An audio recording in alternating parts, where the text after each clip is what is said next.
Recording on कर देता हूँ। बहरहाल ये था जो उस हवाले से, और हमें उसकी डीप डिटेल की ज़रूरत नहीं है इस क्वेश्चन में, चूँकि ये क्वेश्चन इस लेवल का नहीं है कि आप बहुत डीप डिटेल में जाके इसको एक्सप्लेन करें। यहाँ पे हमने कल लिपिड्स और प्रोटीन मेडिसिन को डिस्कस किया था। जो सिलेबस में अगला टॉपिक क्या है जी, सिलेबस मेटाबॉलिज्म की बात हो रही थी। और अब यहाँ पे एक बार फिर प्रॉब्लम है थोड़ी सी। मेरा अंदाज़ा यही है कि सिलेबस बनाने वालों ने इस बुक को सामने नहीं रखा है जब उन्होंने सिलेबस फॉर्म किया है बैक्टीरियोलॉजी के लिए सिलेबस बनाते वक्त, क्योंकि जी कुछ कहना चाह रहे हैं। लेकिन सर पेपर इसी के अंदर से आ रहा है।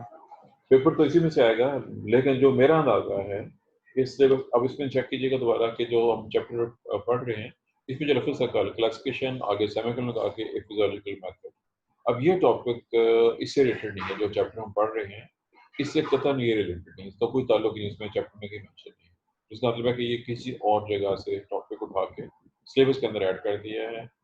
और जैसे कि भी बात हुई है कि जो चीज़ें आनी चाहिए थी, मसलन जो ये लफ्ज़ है बायोसिंथेसिस एंड मेटाबॉलिज्म, अब ये टॉपिक इस बुक में एज सच नहीं दिया होगा। अगर जो अगला चैप्टर है, जो नेक्स्ट चैप्टर है बायोसिंथेसिस मेटाबॉलिज्म और कंट्रोलिंग मेटाबॉलिज्म, वो किसी और रेफरेंस से दिया गया होगा। यहाँ पे जो वर्डिंग है ये कुछ और हैं, और पेल्जर के अंदर जो वर्डिंग है वो कुछ और है, ये आपसे मिस मैच हो गया।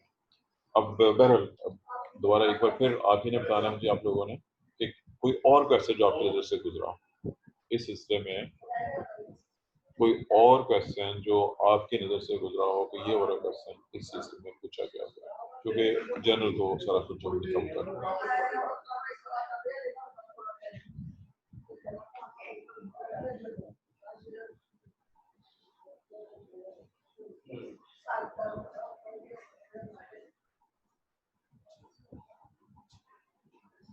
जी किसी की तरफ से कोई जवाब नहीं आ रहा जी, और आपने तो बड़ी जल्दी सारे पेपर देखे होते हैं मेरे। ये तो देखिए पेपर, मुझे आवाज बड़ी डिस्टॉर्ट हो गई थी, समझ नहीं आया। आवाज़ कैसे नहीं आ रही है? ये फिर आवाज खराब हो गई। ये नेट की प्रॉब्लम है। आज मैंने पहले बता दिया था शुरू में कि नेट बहुत तंग कर रहा है इस वक्त, और मेरी सबसे पहली क्लास तो बहुत ज़्यादा तंग हुई है क्योंकि वो तो कनेक्ट ही बहुत लेट हुआ था। अब ये हाँ ये भी नोट कर लीजिए कि सिर्फ आप या बाकी क्लास में से किसी को प्रॉब्लम महसूस हो रही है? क्लास में कोई और भी महसूस कर रहा है प्रॉब्लम आवाज़ के लिहाज से? नो सर, क्लियर आ रही है। सर आपके बैकग्राउंड आवाजें आ रही हैं बहुत ज्यादा, आपकी आवाज क्लियर, बैकग्राउंड पे बहुत शोर है। बैकग्राउंड में शोर, चले मैं दरवाज़ा बंद कर देता हूँ, इसमें मुझे, चले मैं दरवाज़ा बंद करता हूँ ताकि जो बैकग्राउंड शोर है वो कम हो जाए। Just a minute.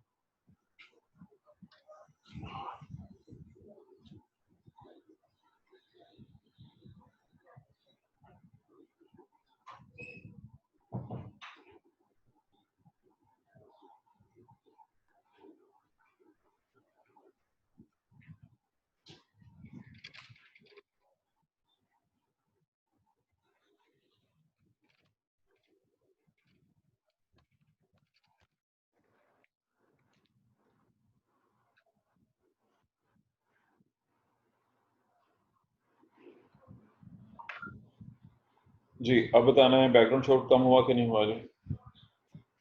Yes sir, clear है। चलो वेल, ये जो मैंने एक रास्ता तो बंद कर दिया है शोर का,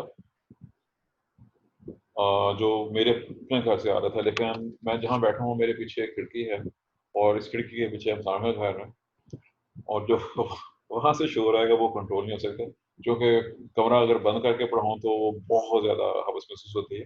अब सिर्फ एक खिड़की खुली है लेकिन यहाँ से भी शोर आ सकता है। मजबूरी है कि इसी वजह से मैं स्टूडेंट्स का माइक बंद रखवाता हूँ, क्योंकि अक्सर पिछले घरों से कहीं से कोई आवाज़ आ रही थी, कहीं से कोई आवाज़ आ रही थी। जी जो सवाल था जो मेरा पूरी क्लास से सवाल था कि आप लोगों ने पेपर चेक किए हैं, कोई स्पेसिफिक क्वेश्चन जो इस टॉपिक के रेफरेंस से जो हम पढ़ने लगे हैं किसी के सामने हो तो उसको सामने रखते हुए इसको डिस्कस कर सकते हैं। तो मैंने इसको भी जरा डिस्कस करना पड़ेगा। हेडिंग है हमारे पास बायोसिंथेसिस एंड मेटाबॉलिज्म, और दूसरा है कंट्रोलिंग मेटाबॉलिज्म। ये दो हेडिंग्स हैं सिलेबस में। मेरे ख्याल में, क्योंकि मेरे नज़र में पेपर नहीं है, मुझे टाइम बात हो रही थी क्वेश्चन के ऊपर कि वो क्वेश्चन की लेंथ बहुत शॉर्ट है, वो कैटाबॉलिज्म, यानी क्वेश्चन आया हुआ 5 नंबर का, metabolism of protein. Metabolism protein, ठीक है चलो। अब उसमें रीजन वो ये है सर, कि जस्ट जस्ट मैं उसको एक्सप्लेन करने लगा सर हूँ उसमें अब। पॉइंट ऐड करना चाहूंगा कि सर उसके अंदर 2 पॉइंट आते हैं एक्चुअली। एक तो बुक के ऊपर 186 आई थिंक पेज, उसके अंदर प्रोटीन का कैटाबॉलिज्म लिखा हुआ है और प्रोटीन का लिपिड कैटाबॉलिज्म लिखा हुआ है। सर उसमें से हमने वहां से प्रोटीन का कैटाबॉलिज्म वो पार्ट करना है और नेक्स्ट चैप्टर के अंदर से सिंथेसिस ऑफ या सिंथेसिस ऑफ प्रोटीन करना है सर हमने ठीक साथ, ठीक ठीक वो हो गया, मिला के शो करना है। ठीक हो गया। वो दो चीजें होगी ना, दो चीजें मिला के हो गया। अब रीजन ये है क्योंकि आप लोग इससे वाकिफ हैं, जब लफ्ज आता है मेटाबॉलिज्म तो उसके दो पार्ट है, कैटाबॉलिज्म और एनाबॉलिज्म। अब रेस्पिरेशन के रेफरेंस से दोबारा सुन लीजिए। रेस्पिरेशन के अंदर बेसिकली कैटाबॉलिज्म डिस्कस होगा, चूंकि आप प्रोटीन या लिपिड या कार्बन को ब्रेक डाउन करके एनर्जी हासिल कर रहे हैं और मुख्तलिफ केमिकल्स पैदा हो रहे हैं। ये कैटेगरी है जो अभी हम डिस्कस कर चुके हैं, और कल डायग्राम थी उसमें बताया गया था कि जो एरोज लगे हुए थे कि इससे फलां फलां आगे ये अमाइड बन सकते हैं। ये डायग्राम हमने कल डिस्कस कर ली थी। अब जैसा कि उमर ने पॉइंट आउट किया है कि नेक्स्ट चैप्टर के अंदर, मेडिसिन वाले चैप्टर के अंदर उसने उनकी बायोसिंथेसिस, और जब वहाँ बायोसिंथेसिस आ गया तो उसका मतलब हो गया वो एनाबॉलिज्म है। कैटाबॉलिज्म और एनाबॉलिज्म दोनों मिलके मेटाबॉलिज्म कहलाते हैं। अब अगर सवाल पूछने वाले ने सवाल को मेटाबॉलिज्म के नाम से पूछा है तो फिर उस सूरत में आपको दोनों बताने पड़ेंगे कि यस जब सर। ब्रेकडाउन हो रही है तो उस वक्त ये चीजें बन रही हैं, लेकिन इन्हीं चीजों से आगे ये बन सकता है, उसका ऑपोजिट रखिए। लेकिन ये याद रखिए कि इसमें कोई नई चीज नहीं है, स्वाय नेम ऑफ एंजाइम। दोबारा सुन लीजिए, इसमें नई चीज कोई नहीं होगी। रेफरेंट और प्रोडक्ट्स सिर्फ ये चेंज हो जाएगा, जो प्रोडक्ट थी वो रेफरेंट बन जाएगा और जो रेफरेंट था वो प्रोडक्ट बन जाएगा। सिर्फ नेम ऑफ एंजाइम चेंज हो जाएगा। एक तरफ एक एंजाइम होता है जो ब्रेक कर रहा होता है, और फर्ज कीजिए एक बड़े मालिक्यूल को तोड़ के छोटा मालिक्यूल बनाया गया है, उसने उसको क्लीव कर दिया है, क्लीविंग एंजाइम है। दूसरा मालिक्यूल उन दोनों को जोड़ के दोबारा उसको बना रहा है। मिसाल दे रहा हूँ, मिसाल के तौर पर आपने नाम पढ़ा डाईपेप्टेज, एक ऐसा एंजाइम जो एक डाईपेप्टाइड को तोड़ देता है और कन्वर्ट कर देता है अमाइनो एसिड में। और पेप्टाइड सिंथेटेज वो एंजाइम है जो अमाइनो एसिड को जोड़ता है और डाईपेप्टाइड में कन्वर्ट कर देता है।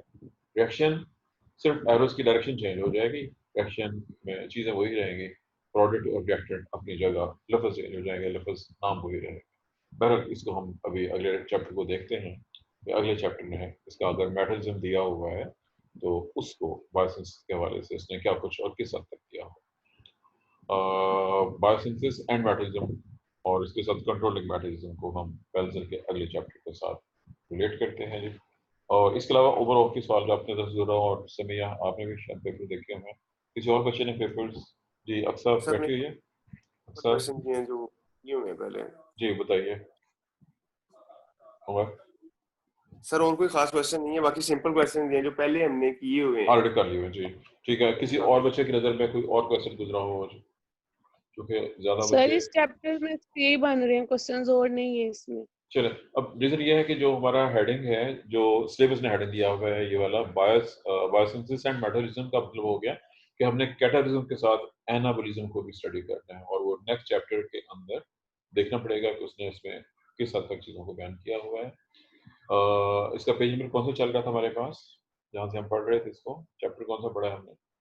इसका पेज नंबर याद है किसी को? चैप्टर 10 पढ़ा है हमने, 11 पढ़ना है। चैप्टर 10 से आगे 11 पे जाना है। चलिए चैप्टर निकालें जी आप लोग।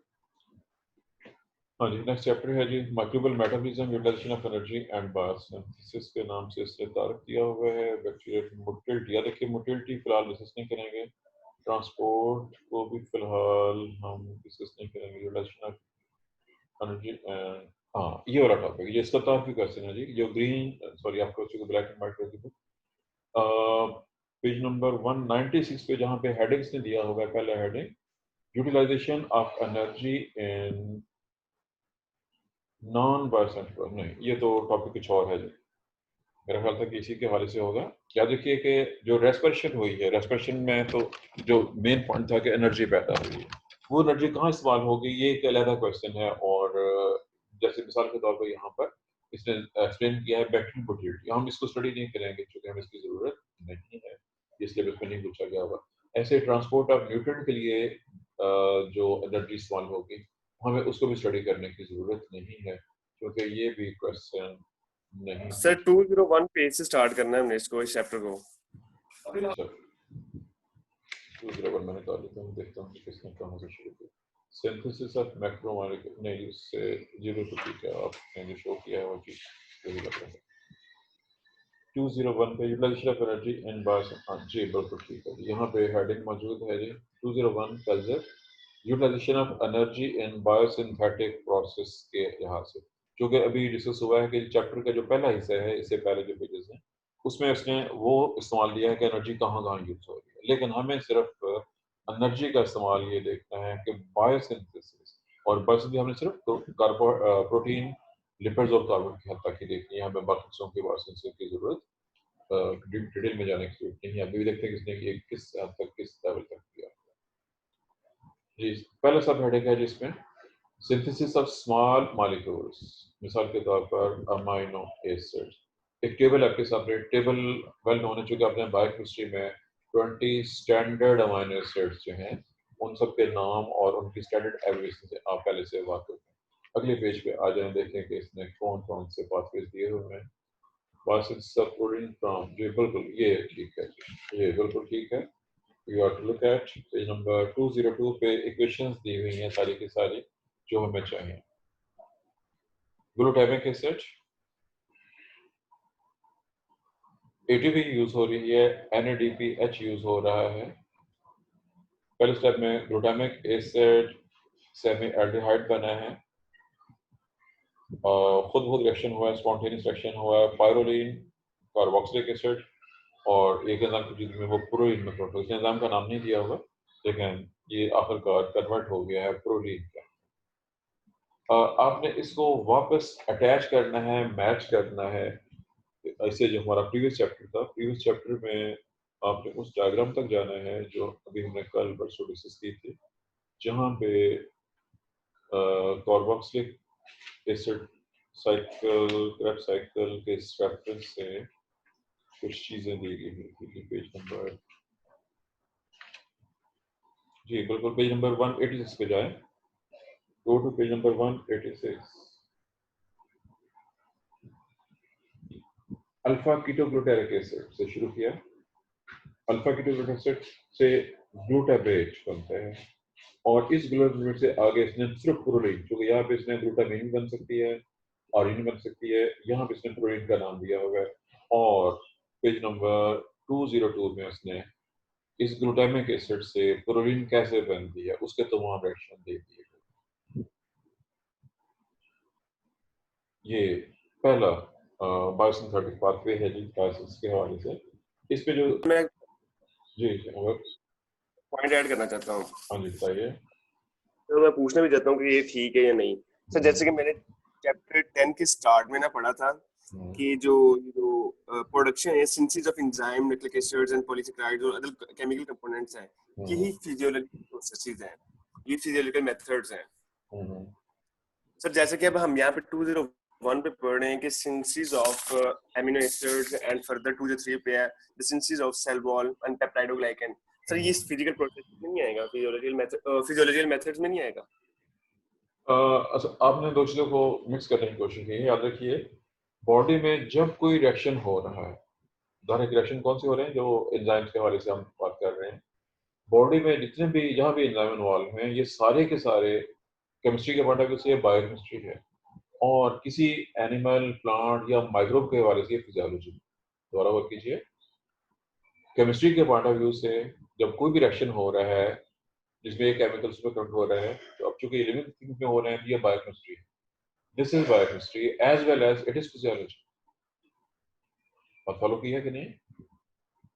रिएक्शन सारे बायोकेमिकल हैं जो हम पढ़ रहे हैं, बायोकेमिस्ट्री का हिस्सा है, लेकिन उस जानदार के लिए, चूंकि बैक्टीरिया एक जानदार चीज है, उसके अंदर जो रिएक्शन हो रहे हैं वो उसकी फिजियोलॉजी भी है साथ। जैसे हमारी बॉडी में जब हम खाना खा के उसको हजम करते हैं, खाना खाना, उसको हजम करना, हजम होने के बाद उससे दोबारा नई चीजें बनना, ये सारी फिजियोलॉजी। और रिएक्शन जो नेचर है वो केमिकल नेचर होती है जी। ये था जी पहला।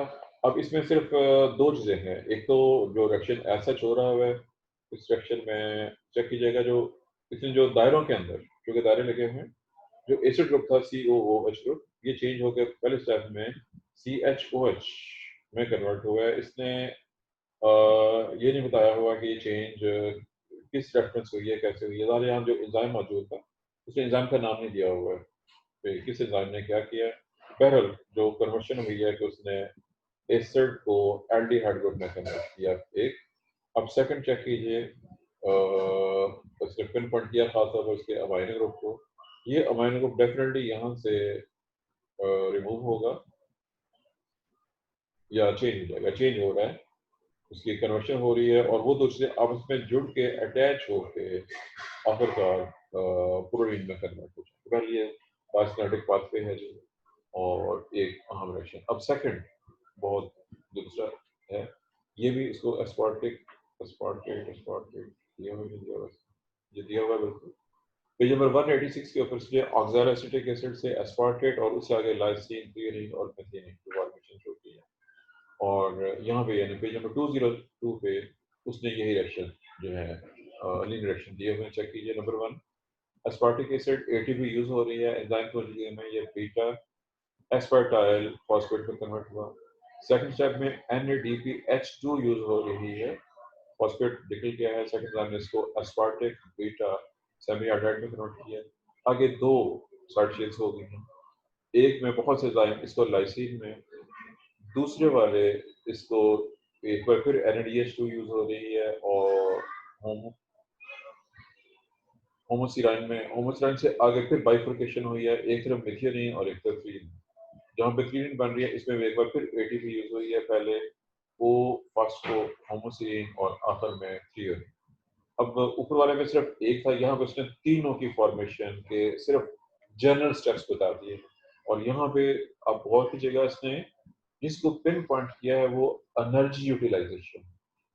इस रिएक्शन में जो कि मिसाल के तौर पर आप थ्रियोनीन को देखें, थ्रियोनीन को बनने के लिए 2 ATP के मॉलिक्यूल और 2 NADPH2 के मॉलिक्यूल यूज हो रहे हैं।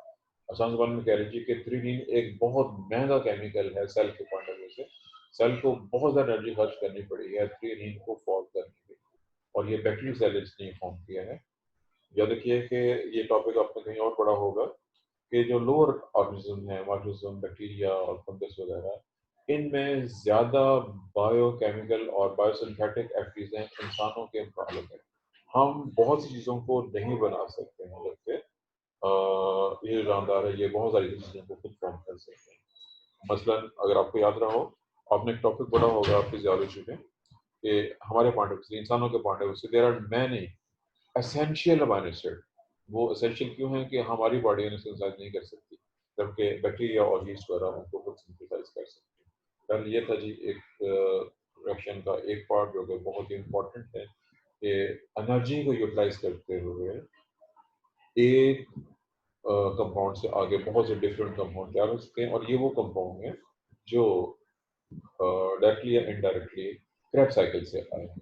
अब अगला पॉइंट भी सुन लीजिए, दोबारा बहुत इंपॉर्टेंट है कि यहाँ पे जिस स्टेप्स में जिन तरीकों से ये बनाए गए हैं अमीनो एसिड, इसका ऑपोजिट भी पॉसिबल है।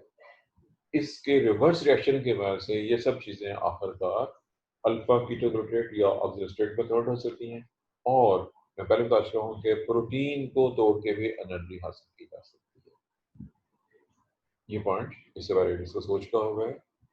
दोनों चीजें पॉसिबल हैं, लेकिन हर जानदार की अपनी एबिलिटी पे बेस करता है वो किस वक्त किस चीज को यूटिलाइज करेगा एनर्जी हासिल करने के। बहरहाल ये था जी हमारा एक बहुत अहम टॉपिक रिएक्शंस के हवाले से। एक बार फिर देखिएगा कि यहाँ पे रिएक्शंस एक की थोड़ी सी डिटेल दी हुई है, उसमें भी एंजाइम्स के नेम नहीं दिए हुए हैं, और जस्ट इसका मकसद यही बताना है कि ये बात एक्टिविटीज हो रही हैं या होती। जी, अब अगला टॉपिक जो मुझे नजर आ रहा है स्ट्रक्चर ऑफ पेप्टिडोग्लाइकन। हमें यहाँ पे स्ट्रक्चर ऑफ पेप्टिडोग्लाइकन पढ़ने की जरूरत नहीं, और लेकिन इसकी फॉर्मेशन कैसे होती है, इसकी फॉर्मेशन को हम सिर्फ इस हद तक देखेंगे। इसको अपने बहुत मुसर करके इसमें शामिल कर लेते हैं, क्योंकि ये टॉपिक इसने बहुत लेंथी किया हुआ है। पेप्टिडोग्लाइकन का स्ट्रक्चर बहुत पेचीदा है, जब पेचीदा है तो उसके बनने का भी बहुत पेचीदा होगा। लेकिन पेपर में अगर ये क्वेश्चन आया हुआ है, उदाहरण 5 नंबर के आया हुआ है, तो आप ये डीप डिटेल्स में नहीं जा सकते। आपने इसको समराइज करना है और इसकी कोई सिंपलेस्ट डायग्राम जो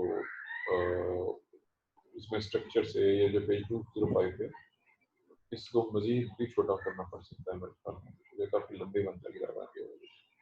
चलिए बहरहाल देखिए कि ये क्या हो रहा है, कैसे हो रहा है। एक्टिवेशन ऑफ पेप्टाइड जो ग्लाइकन प्रीकर्सर एक स्टेप है, सिंथेसिस ऑफ जी, और इसके जो स्टेप्स हैं वो ज़्यादा बेहतर हैं। 206 के ऊपर जो स्टेप्स दिए हुए हैं वो इम्पोर्टेंट स्टेप्स हैं जो कि आप शामिल कर दें, वो ज़्यादा बेहतर है बजाय इसके कि इस क्वेश्चन का बहुत लंबा करें। इतना लंबा क्वेश्चन 5 नंबर के लिए भी अगर आता है तो बहुत ज़्यादा है। जो स्टेप्स दिए गए हैं हमें पेज नंबर 2 सिर्फ उनको मेंशन कर दें, बाकी सब चीज़ों को छोड़ दें क्योंकि बाकी के मेरे ख्याल में जरूरत नहीं है। ये डायग्राम ऐड कर दें, इसकी डायग्राम बनी हुई है इसी पेज के ऊपर 206 पे, डायग्राम फिगर 11.9 फिगर 11.9 में सिर्फ जो समरी रिएक्शन है उसको जरा देख लीजिए। स्टार्ट कीजिए इसको जहाँ से स्टार्ट हो रहा है, पेंटोपेप्टाइड 5 1 2 3 4 5 1 2 3 4 5 5 अमाइन शेल जुड़े हुए हैं, पेंटापेप्टाइड है, उसके साथ रिएक्शन हुआ है, एंजाइम स्टोरिंग किए गए हुए पेंटापेप्टाइड के साथ, तो उसमें से यूएमपी निकल गया हुआ है और एएमए पायरोफॉस्फेट बैक्टीरियो फिनोल बन गया है। नेक्स्ट स्टेप में अगले स्टेप में एजीए एएमए वही कंपाउंड है प्लस के साथ पेंटापेप्टाइड अटैच है। अगले स्टेप में ग्लाइसिन टीआरएनए ऐड हो रहा है और एजीए एएमए सब अटैचमेंट होती जा रही है चीज़ों की। नेक्स्ट में इंसर्ट इनटू सेल वॉल किया है और जो चीज़ें थी वो वापस फिर से रिलीज हो गई है। बैक्टीरियोफिनोल पायरोफॉस्फेट रिलीज हो गया है और वो आगे जाके बैक्टीरियोफिनोल फास्फेट में कन्वर्ट हो जाएगा।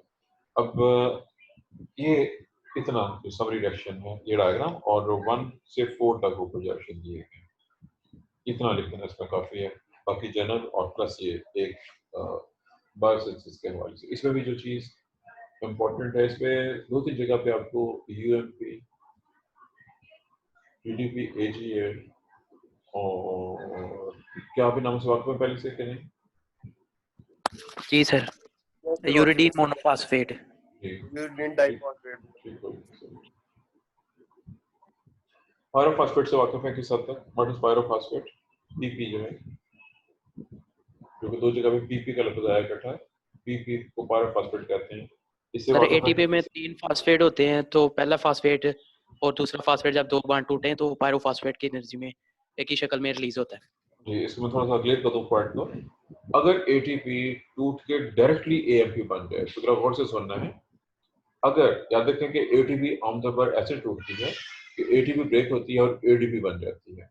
एटीपी से एडीपी बनती है, एक फॉस्फेट निकलता है, लेकिन चंद जगह पे ऐसा होता है कि एटीपी का मॉलिक्यूल इस तरह से ब्रेक होता है कि ATP give rise to AMP plus PP, उसमें से दोनों फॉस्फेट इकट्ठे जुड़े हुए सेपरेट हो जाते हैं। उस 2 फॉस्फेट जुड़े हुए जब सेपरेट होते हैं उसको पीपी यानी पायरोफॉस्फेट कहते हैं। पायरोफॉस्फेट भी आपका जो हाई एनर्जी कंपाउंड है और जब ये ब्रेक होता है तो इसके ब्रेक होने से भी एनर्जी निकलती है और वो एनर्जी भी सेल में यूटिलाइज हो सकती है। पायरोफॉस्फेट को शुरू मारूफ एक चीज़ है जिसका जिक्र यहाँ पे आपको इस लेक्चर में आ रहा है। हाँ जी, ये था जी बायोसिंथेसिस प्रोटीन के हवाले से ज़्यादा ही डिस्कस हो गई है। मेरे ख्याल में इतना तो टाइम नहीं होगा वहाँ पे कि आप ब्रीफ डिटेल में, क्योंकि अगर जी ओवर जो सवाल आपने देखा तो प्रोटीन के हवाले से था कि जनरल था मेटाबॉलिज्म? सर वो प्रोटीन का मेटाबॉलिज्म लिखा हुआ था, डिस्क्राइब प्रोटीन मेटाबॉलिज्म। हाँ ठीक है। अब इसमें जो हमने पहले वो देखे हैं अमाइनो एसिड्स वो भी, और चूंकि जो पेप्टिडोग्लाइकन है याद रखिएगा, पेप्टिडोग्लाइकन में जो टेट्रापेप्टाइड चेन होती है वो भी प्रोटीन होती है। इसका मतलब है ये भी उसी का हिस्सा है, ये उसी की साइड चेन है, साइड रिएक्शन है। बहरहाल ये काफी ज्यादा है। सर इनको समराइज करना पड़ना हाँ इसके बिल्कुल, अंदर। आपको समराइज करना पड़ेगा, इसको समराइज करके उसके अंदर आपने शामिल कर दिया। तो पहले पार्ट पर एमिनो एसिड्स का actually these are the building block of proteins, वो भी उसके अंदर आएगा। ये जो पेप्टाइडोग्लाइकन का ये भी उसके अंदर आएगा। और जो लास्ट पे है सिंथेसिस ऑफ प्रोटीन्स, वो भी यानी 3 से 4 टॉपिक को समराइज करके इनको मर्ज कर फिर एक क्लास को अटेम्प्ट वो है एनाबॉलिज्म। क्योंकि इसने इसको तो बहुत डीप डिटेल पे बहुत से रिएक्शन दिए हुए हैं। मिसाल के तौर पे अब जो आगे रिएक्शन टेक्स्ट जो दिया हुआ है, since of organic cell material in chemo autotrophic.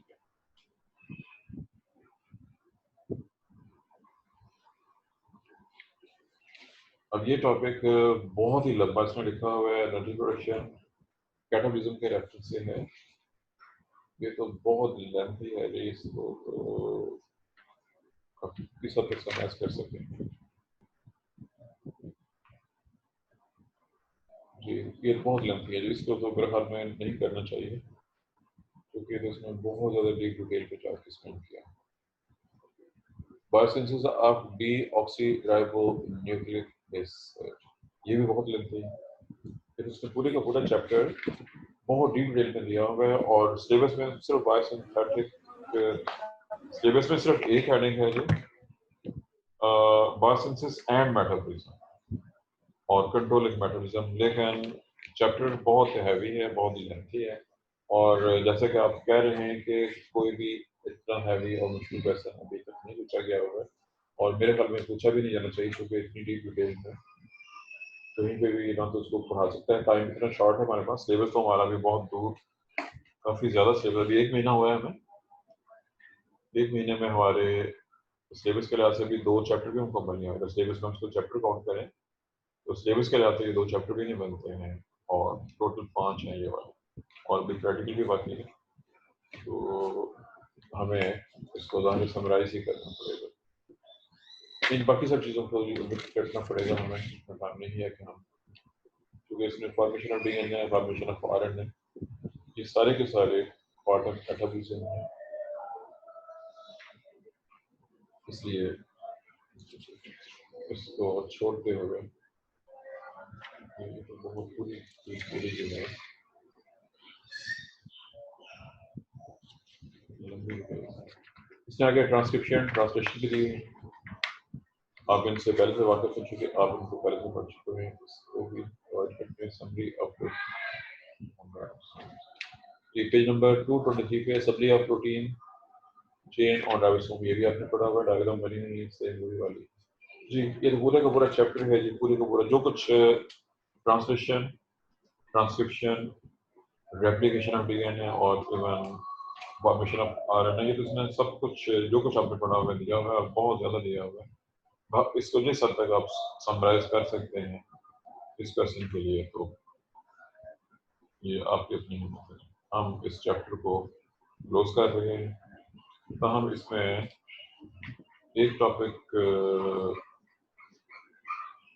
नहीं है जो मुझे नजर नहीं आया, कंट्रोलिंग, ये उसका हेडिंग है जी, कंट्रोलिंग मेटाबॉलिज्म। मेटाबॉलिज्म कंट्रोल कैसे होता है, how metabolism is control.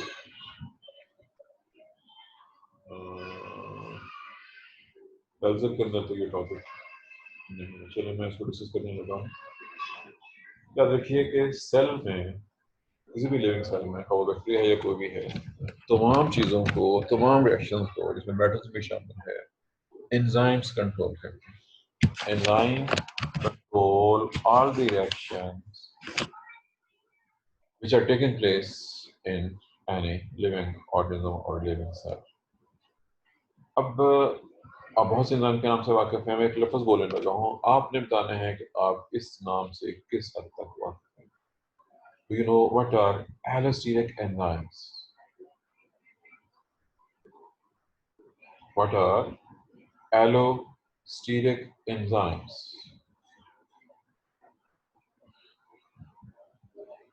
Sir पढ़े हुए हैं लेकिन अभी माइंड में नहीं आ रहा, पढ़ा हुआ है एलोस्टिक एंजाइम। उमर के अलावा और कोई चीज? अक्सा किधर है आज? अक्सा